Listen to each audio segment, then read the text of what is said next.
Sandrine Rousseau, bonjour. Bonjour. Vous êtes économiste, membre du parti Europe Écologie Les Verts et candidate aux législatives de la 9e circonscription de Paris. Bienvenue sur le plateau télé de l'école de journalisme de Tours. Vous êtes ici vous avez animé une conférence sur le regard que portent les médias sur les femmes en politique. La première question que j'aimerais vous poser, c'est pour vous, Sandrine Rousseau, c'est quoi aujourd'hui d'être une femme en politique ?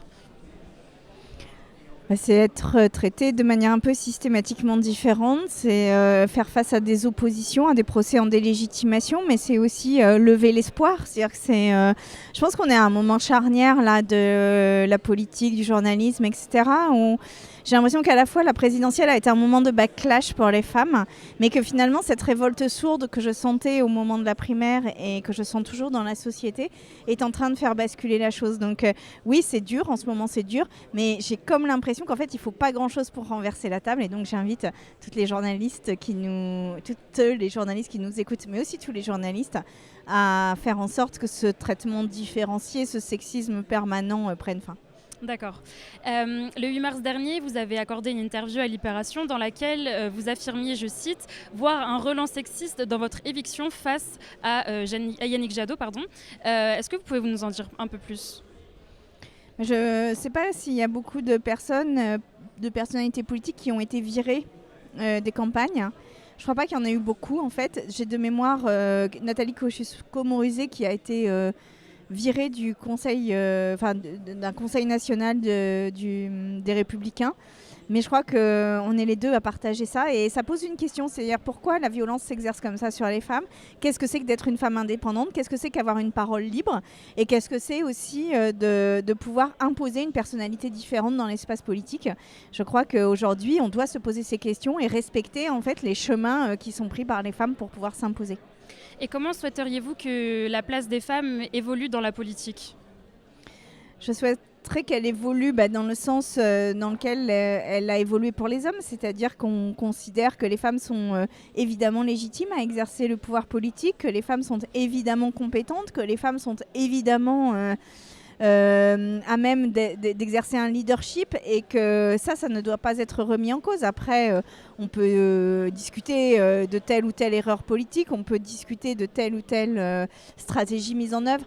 Mais là, les procès en délégitimation systématique, il faut que ça cesse parce que ça ne correspond plus à la société dans laquelle on est. Et là, pour le coup, c'est vraiment le fait d'un microcosme, je pense. Et quel est, selon vous, le rôle que jouent les médias dans ce sexisme politique ? Est-ce qu'ils tendent à le banaliser ou au contraire à le condamner ? Ils tentent non seulement à le banaliser, mais je pense à l'amplifier. C'est-à-dire que quand on renvoie aux femmes politiques uniquement un registre de mots qui renvoie à l'émotion, donc ça veut dire qu'elle s'agace, elle s'énerve, elle était joyeuse, elle était heureuse. Et quand on pose la question systématique de la compétence des femmes en politique, on participe du problème, on est le problème. Voilà.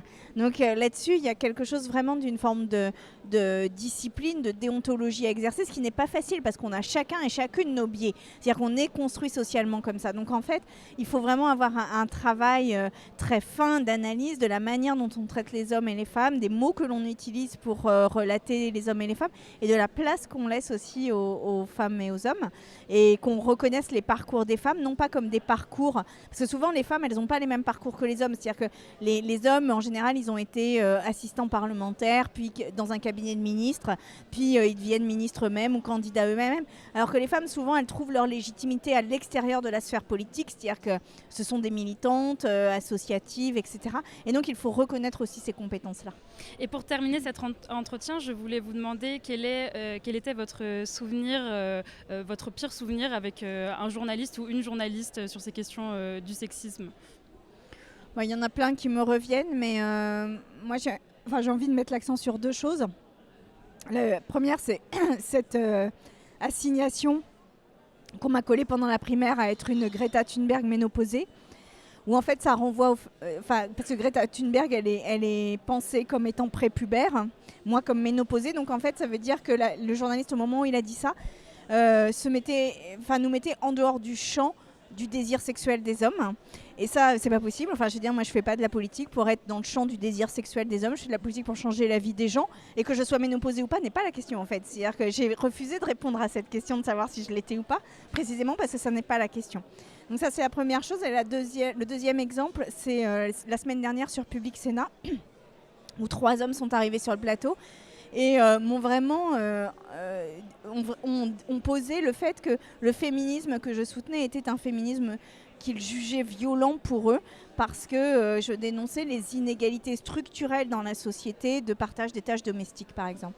Et ça, à un moment, il faut arrêter. C'est-à-dire que quand on dit qu'il y a 10 heures de travail domestique qui est fait de plus par les femmes que par les hommes chaque semaine, c'est un fait statistique, c'est un fait social, c'est un fait objectif. Que ça vous plaise ou que ça vous plaise pas, en fait, c'est pas le sujet. Et un journaliste n'a pas à poser son ressenti dans une interview comme celle-ci. Voilà. D'accord. Merci beaucoup Sandrine pour cet entretien.